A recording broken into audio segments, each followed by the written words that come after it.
کہ ان یزیدی فوج کے ڈھائے گئے مظالم سے انکار صرف یزید کی ہی پارٹی کرتی ہے. یعنی وہ لوگ، آپ تاریخ کو دیکھ لیں، آپ کو کہیں علامہ ابن تیمیہ اس کا انکار کرتا نظر آئے گا، ابن کثیر انکار کرتا نظر آئے گا، اور اسی طرح آپ کو عبد المغیث حنبلی اس کا انکار کرتا نظر آئے گا، یا حافظ ابو بکر ان کا انکار کرتا نظر آئے گا. اب یہ سارے لوگوں کی اگر آپ ہسٹری دیکھیں تو یہ ناسبیت کے پروموٹرز ہیں.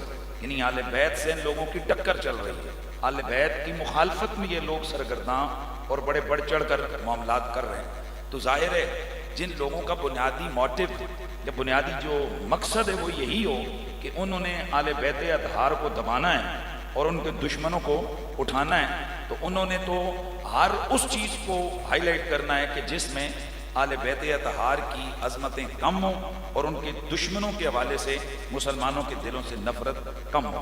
اسی لیے انہوں نے انکار کیا جی کہ یہ واقعات نہیں ہوئے. اور آج بھی جو ذریت ہے ان لوگوں کی، وہ عقل، کہیں عقلی ڈھکوسلے بیان کرتے ہیں. مثلا میں روایات عرض کر رہا ہوں کہ اہل سنت و جماعت کی کتب میں موجود ہے کہ جب نبی پاک صلی اللہ علیہ وسلم کے شہزادے حضرت امام علی مقام کو کربلا میں شہید کیا گیا تو مواہب الدنیا میں یہ روایت موجود ہے. امام ابو نعیم دلائل النبوہ میں یہ روایت لے کر آئے باسند، اور اس کے علاوہ دیگر بے شمار اہل سنت کی کتابوں میں یہ روایت موجود ہے کہ لما قتل الحسین بن علی امطرت السماء دمن فاصبحنا وحبابنا وجرارنا مملوءۃ دمن، کہ جب امام علی مقام اور ان کے ساتھی شہید ہوئے تو اس وقت خون برسا، اور ہمارے برتنوں میں، ہمارے کپڑوں پر، ہمارے گھروں میں خون موجود تھا. یہ گویا کہ آسمان نے اس قتل پر ایک غم اور غصے کا اظہار کیا.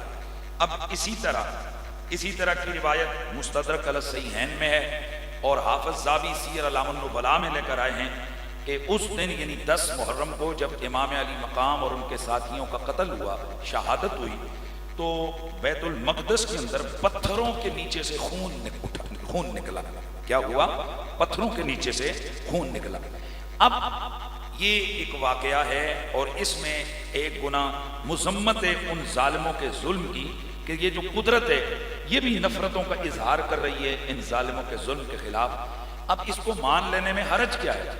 اس کو مان لینے میں کون سا عقیدہ اہل سنت ذکر زد میں آتا ہے؟ لیکن نہیں، یزیدیوں نے اس کا انکار کیسے کیا؟ وہ کہنے لگے جی حضرت علی شہید ہوئے تو خون نہیں برسا، حالانکہ وہ افضل ہیں. حضرت عمر شہید ہوئے تو خون نہیں آیا، حالانکہ وہ حسین سے افضل ہیں. حضرت سیدنا عثمان غنی کی شہادت ہوئی تو وہ ان سے افضل ہیں اور اس پر خون نہیں نکلا. تو یہ شیعوں کی بنائی ہوئی بات ہے کہ جناب کربلا میں جو ظلم ہوا تو اس پر خون برسا. اب میں اس پر اگر یوں کہوں کہ یہ عقل میں یہ چیزیں نہیں آتی ہیں، بھائی آپ اہل سنت و جماعت سے تعلق رکھتے ہیں اور دیوبندی اور دیگر لوگ بھی اس بات کو مانتے ہیں کہ حضرت غوث پاک کی کرامتوں میں سے ایک کرامت ہے کہ آپ نے مردوں کو زندہ کیا. اب آپ اس کا انکار کریں کہ حضرت ابو بکر غوث پاک سے افضل ہیں، ابو بکر نے مردے زندہ نہیں کیے تو غوث پاک نے کیسے کر دیے؟ حضرت عمر نے نہیں کیے تو انہوں نے کیسے کر دیے؟ یہ ایک جو آج کل کا جدید فتنہ ہے، فتنہ جہلمیہ، جس کو آپ محمد علی مرزا کے نام سے جانتے ہیں، یہ اس کا ایک بنایا ہوا ایک فتنہ ہے کہ جناب ہر کرامت اور معجزے کا انکار عقل کو سامنے رکھ کر کیا جائے. اور یہ نیا نہیں ہے، یہ اس سے پہلے سر سید احمد خان کے دور میں یہ فتنہ پہلے بھی اپنا سر اٹھا چکا ہے، لیکن فتنے سر اٹھاتے رہتے ہیں، ان کے سر دبائے جاتے رہتے ہیں، ان کے سر کچلے جاتے ہیں. فتنہ ہوتا ہے، اس کی عمر اور اس کی مدت بہت کم ہوتی ہے، اور حق ہوتا ہے. جاء الحق وزاحق الباطل ان الباطل کان زہوقا. تو میں عرض کر رہا تھا کہ اس طرح عقل کے اوپر ان چیزوں کو نہیں پرکھتے.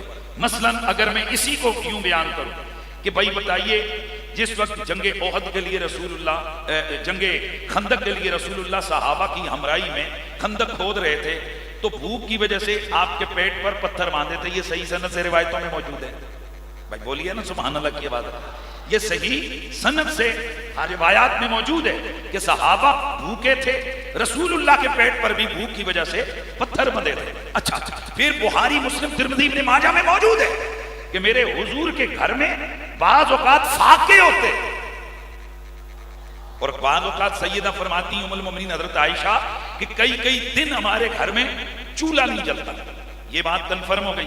اب میں آپ سے سوال پوچھتا ہوں کہ بتائیے کہ حضور افضل ہیں کہ حضرت بی بی مریم افضل ہیں؟ حضور افضل ہیں. تو اب قرآن کہتا ہے کہ بی بی مریم کے لیے وہ اندر اپنے محراب میں جاتی، یعنی اپنے روم میں، کمرے میں، بیت المقدس میں، تو وہ دیکھتی کہ بن موسم کے انہیں پھل ملتا، انہیں بن موسم کے پھل ملتا. تو جب حضرت زکریا گئے تو انہوں نے پوچھا کہ یہ کہاں سے آیا؟ تو قالت من عند اللہ، وہ بولی یہ اللہ نے عطا کیا ہے. اب آپ اس کا بھی انکار کرتے ہیں کہ رسول اللہ پیاسے اور بھوکے رہتے رہے، فاقے کرتے رہے، ان کے لیے تو آسمان سے کوئی چیز نازل نہیں ہوئی اور ان کے لیے نازل ہوئی. او جی یہ گپیں ہیں، ایسا نہیں ہوتا. یہ کوئی قانون قرآن و سنت میں مقرر نہیں ہے کہ کسی ادنا کو کوئی اللہ کی طرف سے کوئی کمال مل جائے تو وہ اعلیٰ کے لیے بھی اس کو ہر وقت ثابت رکھنا چاہیے، کیونکہ اگر اعلیٰ کو نہیں ملا تو ادنا کو نہیں مل سکتا. ایسا نہیں ہے. کئی وہ چیزیں ہیں کہ جو بڑے بڑے جلیل القدر صحابہ کو نہیں ملی، بعد والے صحابہ کو مل گئی.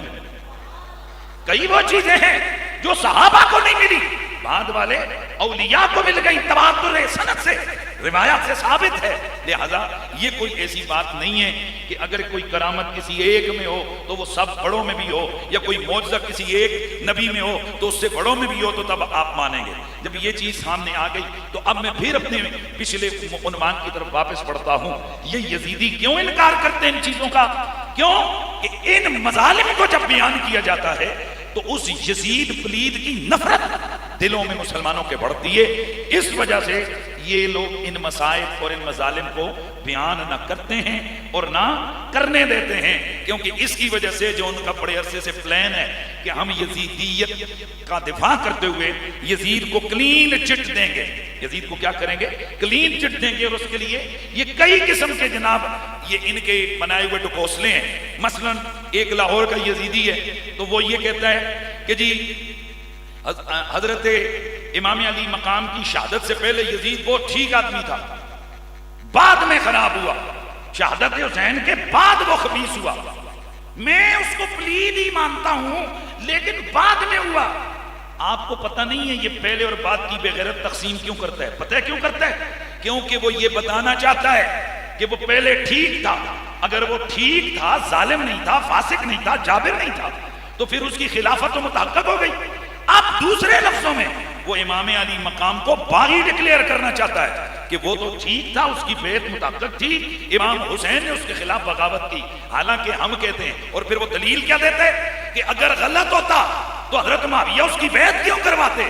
ہم اس کے مقابلے میں یہ کہتے ہیں حضرت معاویہ اپنی عظیم صحابیت کے رنگ کے ساتھ بڑی عظمتوں والے صحیح، پر رب کعبہ کی قسم میرے حضور کے لخت جگر کی بیٹی کی روح، میرے نبی کی بیٹی کے بیٹے امام علی مقام کا دور دور تک کوئی مقابلہ نہیں کر سکتے ہیں.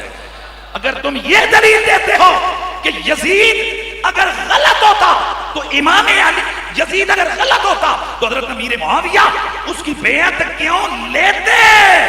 میں یہ دلیل دیتا ہوں اگر یزید ٹھیک ہوتا امام حسین اس کی بیعت سے انکار کیوں کرتے؟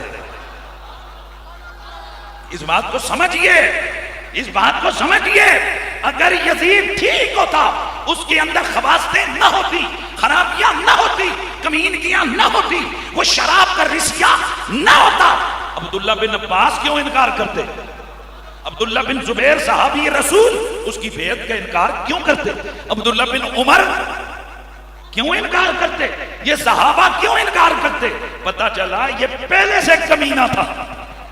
بھائی ماشاءاللہ، یہ بولیے ذرا اپنے اظہار کیجئے. یہ پہلے سے بدبخت تھا، یہ پہلے سے شرابی کمینہ تھا.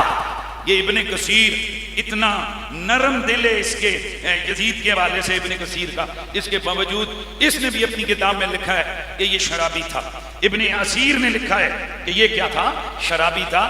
اس لیے یہ جو تھکوں سے پراٹھے پکانے والی مخلوق ہے نا، ان کا پراٹھا نہ پہلے پکا ہے نہ آئندہ پکے گا، کیونکہ صدیاں حسین کی ہیں، زمانہ حسین